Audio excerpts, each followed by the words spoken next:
Bago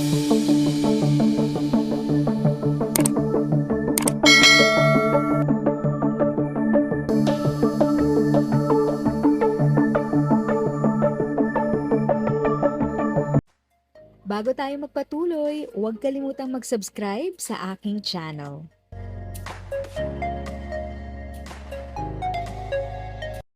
Thank you sa pag-click ng aking video. Good day po sa lahat ng mga nanonood. Sa mga bagong viewers at napadaan lang, by the way, I'm Tita Eda. Welcome to my channel. Ang channel na maghahatid sa iyo ng dagdag kaalaman tungkol sa government services, bagong mga balita at informative videos na galing sa legit na resources. Mag-subscribe na para updated ka. Alright mga ka-senior at mga anak na nanonood para sa parents nila, usap tayo about latest Filipino Senior Citizen Benefits 2026.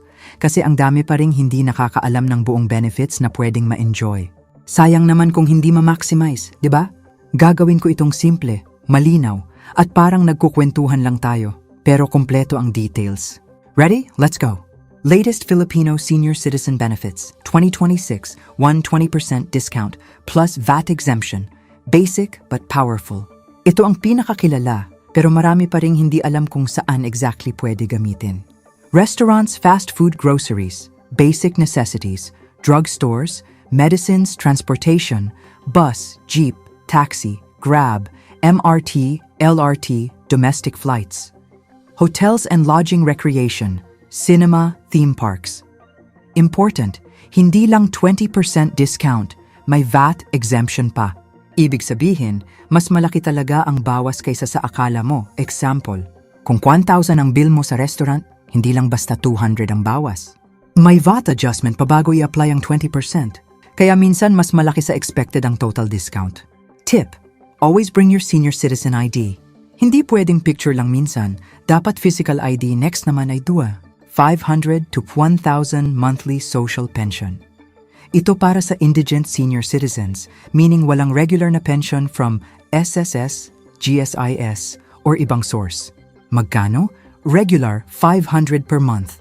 May mga areas na ginawang 1,000 per month, depende sa budget at rollout. Ito ay under ng Department of Social Welfare and Development. Usually, binibigay ito every 2 months and is nosor, quarterly, depende sa LGU distribution schedule. Requirement, 60 years old and above. Walang permanent income, hindi tumatanggap ng ibang pension.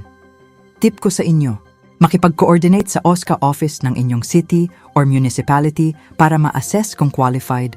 Next naman ay 3 PhilHealth benefits, malaking tulong sa hospital bills. Lahat ng senior citizens ay automatic na covered ng PhilHealth. Kahit hindi ka naghulog before, eligible ka bilang lifetime member or indigent member. Coverage includes inpatient hospital care, outpatient services, selected maintenance medicines, dialysis, chemotherapy. May tinatawag ding no balance billing, NBB policy sa government hospitals.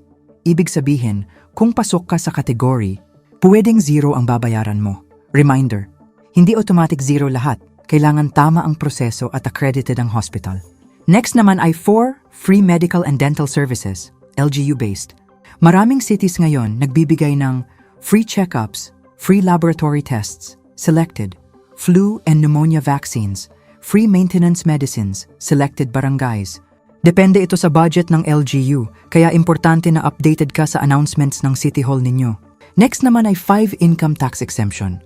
Kung senior citizen ka at minimum wage earner ka lang, may tax exemptions ka rin. Plus, may additional benefits pag dependent ka ng anak mo. May certain deductions sila na pwedeng i-claim. Next naman ay 6 priority lanes. Yes, this is a right. Hindi ito pabor, karapatan ito. Banks, government offices, supermarkets, public transportation terminals. Kapag may pila, may priority lane dapat para sa seniors. Kung guwan, maaari kang magreklamo sa establishment o sa LGU. Next naman ay 7 educational and training benefits. Marami ang hindi nakakaalam nito. Senior citizens can enroll in state universities, subject to policies, join livelihood training programs, TESDA courses, depending on availability. Ang mindset natin dapat, hindi porke 60 peoples na, tapos na ang learning. At na meron din 8 death and burial assistance. May mga LGU at national programs na nagbibigay ng burial assistance para sa pamilya ng senior citizen. Usually P2,000, P10,000 depending on local policy. Magtanong agad sa barangay or social welfare office kung sakaling kailangan. Important reminders for 2026. Always renew your OSCA registration if required. Keep photocopies of your senior ID. Make sure updated ang records mo sa barangay check. If may bagong local ordinance sa inyong city benefits, can expand, depende sa bagong batas or local budget allocation. At final advice mga ka-senior, hindi ito hingi o favor. Ito ay karapatan ninyo under the Senior Citizens Act. At para sa mga anak na nanonood, tulungan natin ang parents natin maklaim ang benefits nila.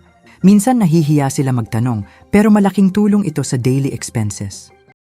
If sa tingin mo, natulungan ka ng video ko na ito, nakasave ka sa oras mo, you can click yung thanks button at any amount ay malaking help sa pag-grow ng channel ko. Yun lang po muna ang aking update. Sana ay nakatulong na dagdag kaalaman ang aking shinare today. Ang goal ng aking channel ay mag-create ng awareness. Kung ganitong mga topic ang gusto mo, panoorin mo ang mga videos ko na ito.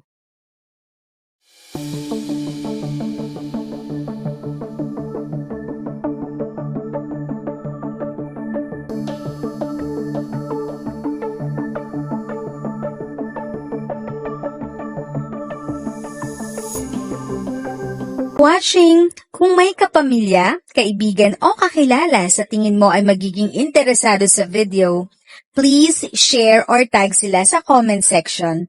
At syempre, if nagustuhan mo ang video, i-like mo na ito at subscribe ka na din.